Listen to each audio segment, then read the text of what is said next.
All right, I got a story. Okay, so speaking of scams, Ryan kind of started this podcast that was scams. I will make this brief because it's kind of a long-winded story, but I ordered, if you guys know what a Saron is, it's like an e-bike. It's a dirt bike that kind of big wave coming through of Sarons and like Talarias. So I didn't want to buy a Saron from like a dealer. They're like $4,500. You know, they get them shipped over from China, but probably a bunch of them, and I didn't want to spend that much. So I was like, I'll just go on Alibaba, which I'm somewhat familiar with.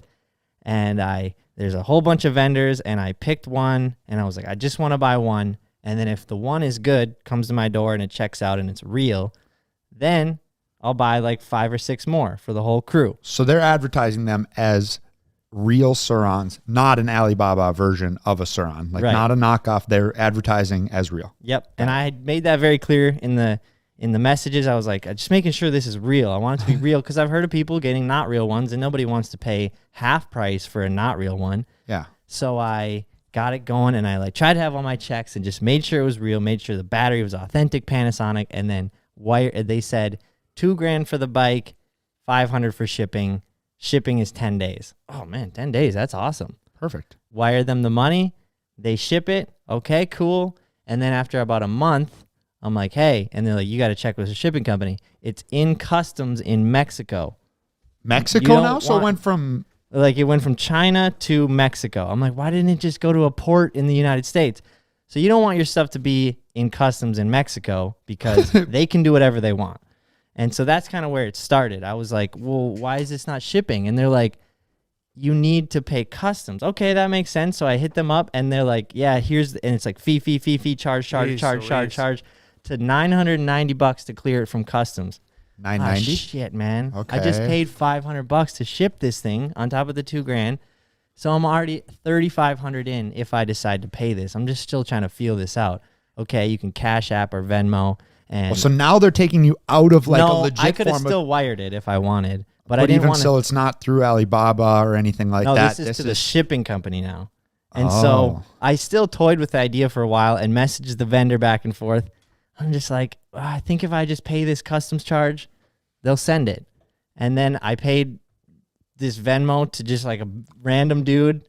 And yeah, and then then they were like, sweet, send the receipt. I did. And then they were like, cool. Now, do you want to pay the customs charge for the other 10? You're like, other 10? And I'm like, what? And they're like, yeah, 9,900 for the other 10. There's 11 total in the shipment. And I'm like, what? I ordered one.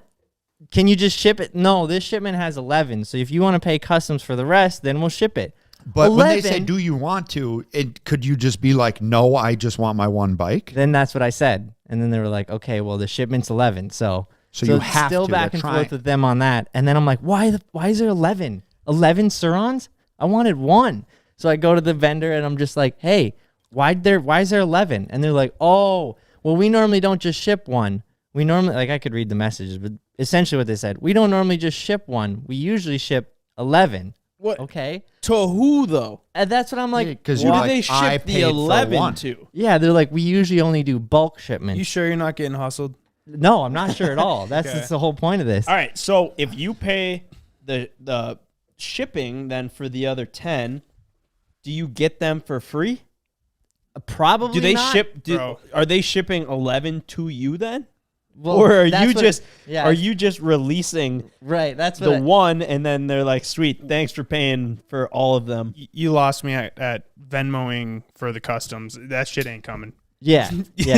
That's where I usually... I don't know if that's normal... No. Is that normal, Ken? Like, when you're Venmoing for customs, that shit ain't coming, That's dude. what I mean. They gave me, like, their wire information, but I didn't want to call my bank and start a whole wire. And since it was under $1,000, I just did it on Venmo. But who was the wire? Can you Venmo, like, was it the shipping company, or was it... Like, I've made customs payment for us when we have stuff come across, and it will be, like, to United States Customs... Like it's a payment to them. Yeah, it's not even going. Not that. Okay, so it's a payment to Joe Schmo. Yeah, pretty much. So you Venmoed Pedro in Mexico and nothing's happening. Okay, so you Venmoed the mob basically. Yeah, and that is where I lose most people with it, because that is where I fucked up. However, then that's why it got juicier. So it could just be like, yeah, I got scammed. I literally, like, so stupid. Like, I'm not getting my bike. But then they interject this 11. And so I asked the shipping company to send me a picture of it. And they're like, normally we don't send pictures of our shipment. But they sent me some grainy ass picture of a bunch of Saron boxes. That's it. That's all I got. I asked for more. That's all I got.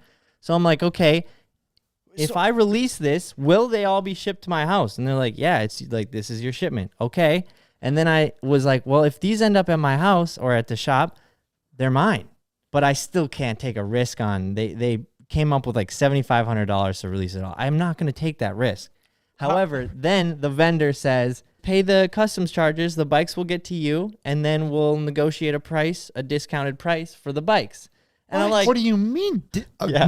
I'd be like, yeah, the negotiation is now they are mine. You sent them to me. No kidding. That'd be like us sending somebody 5 shirts, and then as soon as they get them, being like, sweet, you gonna pay for the other 4 then? Yeah, pretty much. And it's whack. Exactly like that. And then they'd be like, well, I just ordered the one. And then we're like, well, you probably order more later though. So you paid for the shipping on all of them. That makes like no sense. So I don't know anything. Really. I don't know. Are you paying for this with your own money or the company money? You take a guess. Company money? No. Thank God. You guessed wrong. My question, really from the start, is how are you buying a knockoff Saron, but it's not a knockoff version? That's what I don't understand. It's not a knockoff. How do these vendors? No, it's branded. No, so right? You're saying it's like saying Saron on the box and all that? Yeah, so basically Sarons are made in China too. Isn't Saron a company though? Yeah, it's a Chinese company. Oh, it's a Chinese company. Yeah.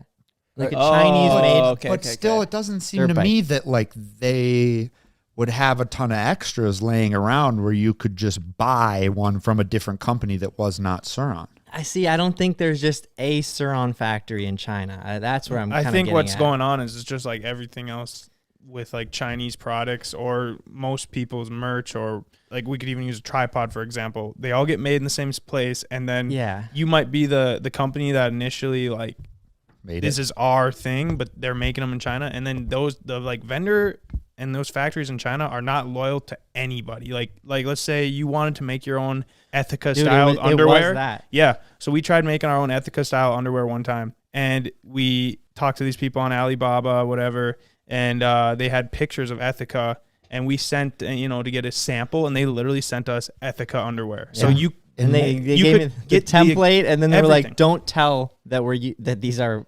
Ethicas." Yeah, and like, more than one company would say, "We make Ethica underwear." Our beer bongs, same exact as Full Sends. Yeah, like most of the stuff is made in China, and it's all come from the same place, or like it's just a different name on it. Especially with like shirts too. Like obviously you can get some really shitty shirts, but like for the most part, like I'll be in Shields and I'll see the same exact garment that we're printing our stuff on. Yeah, what you get from a wholesaler. Which means that we're using some good shit. But oftentimes I feel like everything's the same. Like you see people wearing that exact hat, just a different thing on it. So what are you gonna do? At this point, kind of just in limbo. I can't dump any more money into it. I don't think that'd be smart. I think we could all agree on that. But how much is I'm gonna like if keep Venmoing, they'll send them. Yeah. So how much is a Saron if you were to buy it? Like if we were to, when we were in Washington, that dealership that they ordered a crate of them from China. I'd maybe have to talk to them more about how that is. But they were selling them. I think they said they'd sell them to us for $4,000. So at this point, I'm only $500 off from that. From buying for sure. That's another thing. Can you get a refund?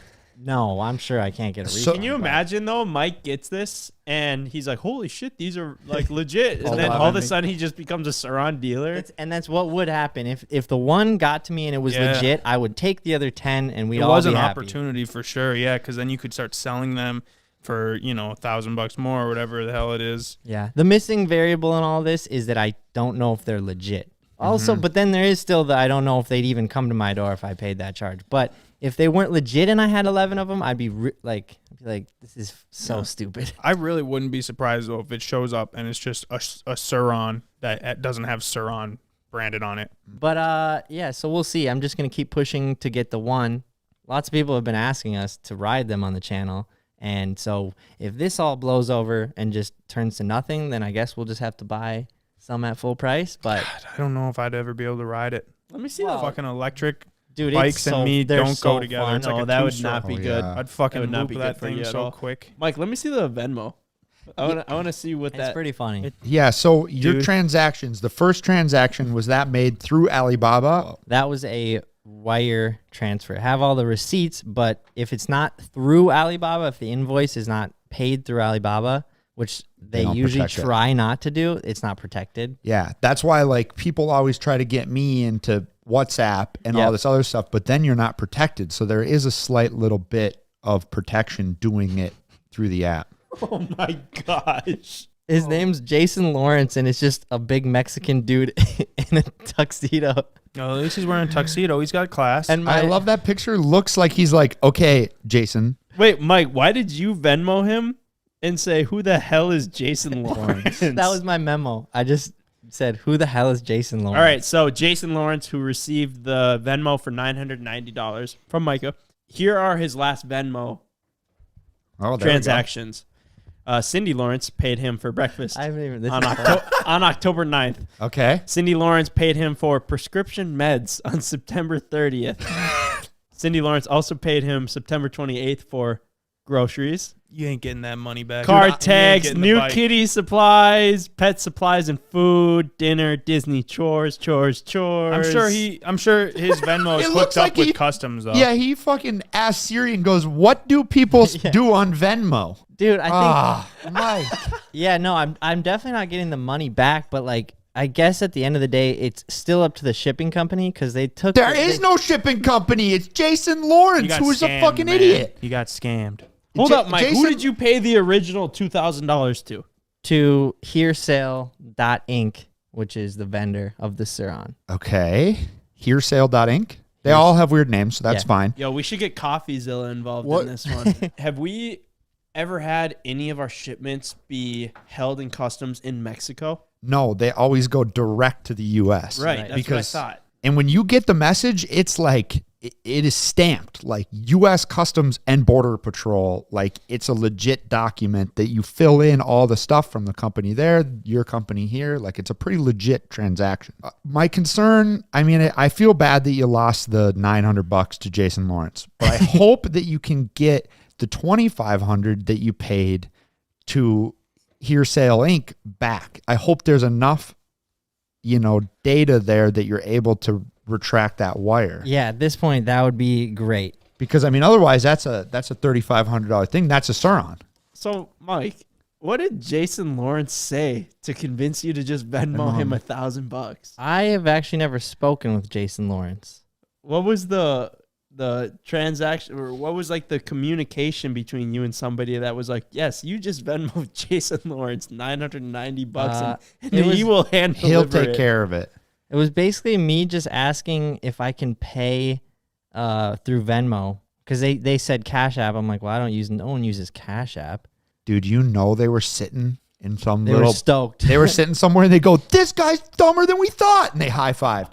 Yes. Quick, go make a Venmo. I'll be Cindy. You be whatever the other I guy. don't think it matters whether it's his real Venmo or not. That's what I mean. It is. So I did just look. It is impossible to cancel or retract a wire fund once the funds have left your account. Oh yeah, I was like, I already knew that. Like that's pretty cut and dry information.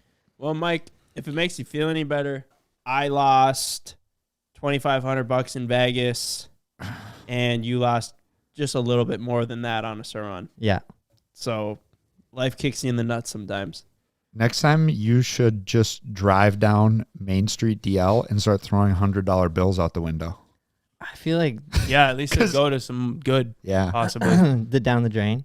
Yeah, well, I mean, honestly, yeah, you could literally light those dollar bills on fire, and at least you would get a little bit of heat out of it, Yeah, that's true. But there's no. I mean, come on, guys. This is still a little bit of a gamble here. Mike, I'm really rooting for you, honestly, bro. I am This too, is for going sure. to be a great story if they do show up. One day, if we show up to the shop and there's 11 boxes out front and Mike is just sitting there laughing, dude, he's going to be cashing in on all of his Sarons. Hand up, if that happens, I'm an idiot. Yeah. Micah was right. But if- as of if right anything now, else happens, it is not I'm an looking idiot. so hot for you right now. And I feel bad. I'm trying to make an interesting conversation for the podcast, but I feel bad. But I feel like there were some red flags. Yeah, I was proceeding too quickly, and Mike, you're just doing the work of the people, bro. Getting scammed.